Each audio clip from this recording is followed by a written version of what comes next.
Hello and welcome. Welcome back to Celebrity B&E. It's been a couple of years. The death of Tex, it hit me hard. I'll be very honest. I struggled to cope. I'd only known him maybe 2 weeks, but we'd grown closer than you would expect two grown men who break into celebrities' houses to grow together. We grew quite a lot together, but he died, and I somewhat blame myself. I said to him, "There's no way, Tex, there's no way on God's green earth that you can smoke 60 of them Benson and Hedges in half an hour." And I'm proud to say, dear listeners, I was correct. 38 cigarettes in, a coughing fit, and several what the doctor described as rather large aneurysms later, Tex was no more. But I'm back. I'm back with sound engineer and cameraman Jeff. We've agreed we won't frequent each other's homes. We won't hang around with each other outside of the show for the longevity of the series. And this week, speaking of the longevity of the series, and speaking of death, we're having a look around the now abandoned home of TV legend, Northern powerhouse, sports connoisseur, Tony Green.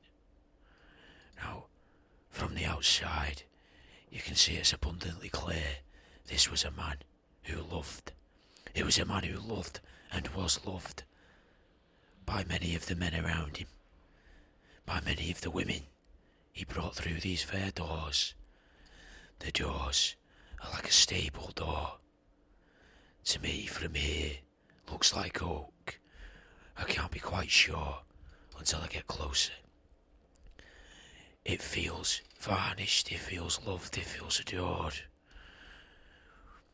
Stepping through the door, the top door opened very easily, almost as if they was expecting guests, like they may have been expecting me to come have a peep. Maybe they've heard of the show, maybe they're not too sure, maybe they just think people would leave well enough alone. Maybe, just maybe, it was a fluke. Maybe it's got nothing to do with Jeff and his strange little plastic envelope he keeps in his pocket full of metal sticks. I meet Jeff at these properties half an hour after he gets here. He's also the security manager for the show. Now, stepping straight in, we're straight into a kitchen. Now, looking round, it's very clear to see that Tony Green was a man of wealth and sophistication. There's no artwork in the kitchen, which shows if he does have artwork in the rest of the house, he must care about it, because he doesn't want the chip grease damaging the canvas or getting into the grooves of the wooden panellings or the carvings, or slightly staining the marble. Let's have a little look in his cupboards. What's he got here? Well, I'll be very honest, it's very dusty, and there's not a lot in here, which I suppose is to be expected. You would never think in a dead man's house you're going to find a lot of leftover stuff. Now, just to be abundantly clear, I had to pay 5 men £30 each to find the address of this house. It's not his family home. It's his home away from home, they called it. They said, this house here is where Tony Green loved to spend the odd weekend. Not entertaining, not with women who he didn't spend his time with in the week.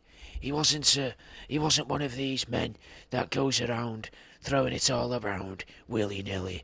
No. He was a man who loved and was loved. This was his home that he came to, just to relax, just to have a little look about. It's actually about 2 miles as the crow flies from the Cat and Fiddle. We came here on foot. We had to wait for a day like today because it's been snowing through the winter and we didn't want to leave tread marks on his carpets, just on the off chance he's up there watching us now. Or in worst case scenario, he never truly passed over. Obviously we know he's dead, but maybe he didn't pass over. Maybe he's haunting this home. And if you are there, Mr. Green, I'm ever so sorry, but I am going to have a little nosy about your house. Now, moving into the next room. It's no door between the kitchen and living room. I'm guessing one of his children may have took it. One of his children may have been like, you know what, we need these doors for our house. Our house and our doors are always swelling up with the weather. He's got some treated timber in this house, if I do say so myself. Obviously they're the words of his son or daughter, or possibly both. Maybe they argued over it. Maybe that's why they cut the back door in half. Maybe that's why they've got the stable door, because they couldn't decide who gets the back door. Maybe there was an odd number of doors throughout the house. Maybe they've took all of the doors between them, including possibly even the front door. Who knows? Maybe that's more of a window. We'll find out when we get there.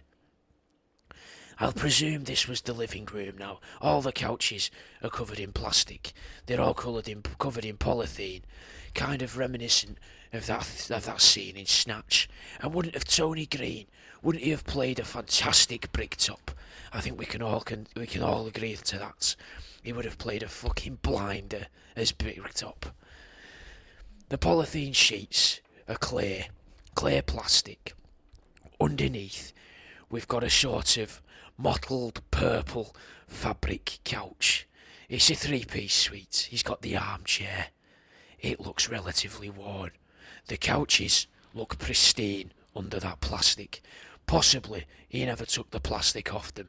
Like I say, according to them men down the pubs, he never entertained in this premises. It was purely just his home, away from home, a little vacation premises, if you will.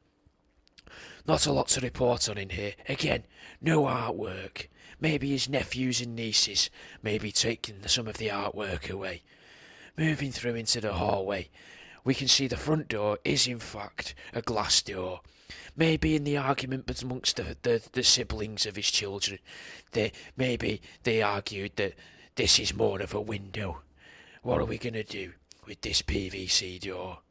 And I'm looking at Jeff now, and I'm saying to Jeff, why didn't we come in this way? That latch doesn't even look like it's on. Surely that would have been easier. It's been raining. We're soaked. We've had to leave our coats in the back door.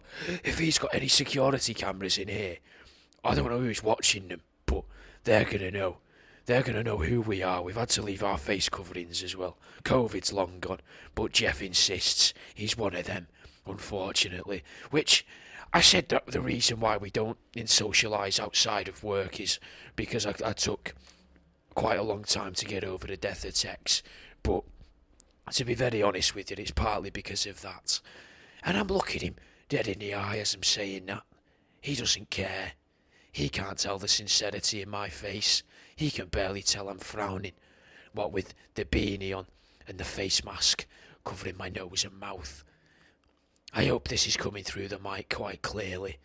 I've had to put it inside of the blue face covering, which even if these were real, surely we would have to have disposed of them properly through some form of medical. I'm getting off topic. Let's have a look upstairs. It's quite a long staircase, this. I count 26, but I know Jeff's a stickler for the landing, so I'll say 27. But in honour of Tex, it's only actually 25, because we don't include the first step. Because, as Tex used to say, the first step's always the hardest. I do miss him. I really do. I do miss Tex. Jeff will never compare. I don't think Jeff will be here next week. No, don't go yet, Jeff. We still need to finish the bedrooms. Come on, there's bound to be a bathroom up here somewhere. Opening this door. Oh, no, that is rather spectacular. It's an airing cupboard. The boiler, bronze plated. There's a couple of towels. Embossed, I believe is the term. You can see very clearly the T and the G. I wonder when he last used these.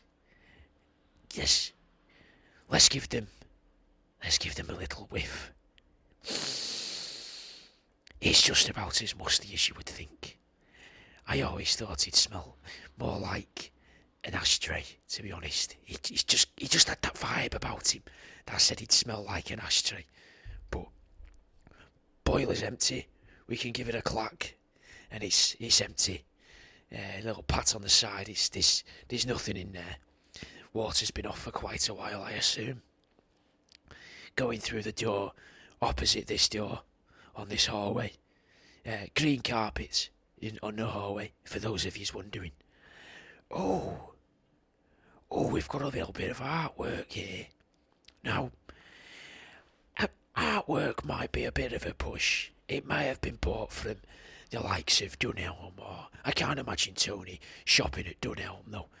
Maybe it's the sort of thing he picked up at Home Bargains. Maybe even Pound. I'm gonna go out on a limb and say he got this one from Pound Stretcher. It's about 4 foot by 4 foot canvas. It's shaded in, I think it's monochrome, possibly. Greys, blacks and whites. Not in like a weird way. It's a scene, and it's an old-timey scene. It looks like someone sticking a stick in the top of an old oil lamp on a quite busy street, maybe in Victorian times. Pretty weird. Very strange thing to have. The light fittings have been taken as well. I'm a little disappointed so far. I'll be very honest with you. Very disappointed. Let's have a little look at the view. Oh, that's a lovely view, that. Look at them sweeping hills, Jeff. Look at that. Hey, that's a fucking sight, isn't it? Let's have a look in the other rooms. We've got 2 rooms left. One of these is bound to be the bathroom now. And here it is. The bathroom. Next to the room we've just been in with the artwork. We've taken maybe 3 steps across quite a large room. For such an imposing picture, still quite a large room.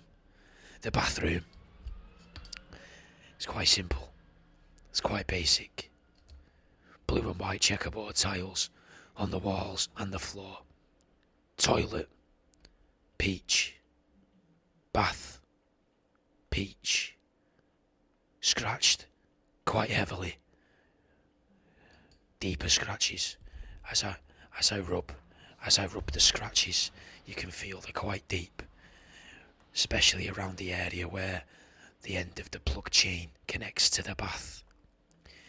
I get the feeling that Mr. Green may have had quite long nails, or at least whatever he was putting in his bath really wanted to fucking damage the plug. I don't know. It's hard to guess, really. There's a little cupboard in here. Let's open up the cupboard. Oh my! Yeah, bloody hell, Jeff. Did you put that there? Rubber spider. Oh, you little cunt. Jeff says it wasn't him. I don't believe him. Tex had never done this. Tex took this seriously. Not like you. You're a fucking mess. You'll be gone. That's it. We're done. Not even looking at the next room. Fuck off, Jeff. Get out. I'll do it on my own. Give us the equipment. So, the last room. Fuck him. He's a dickhead. The last room.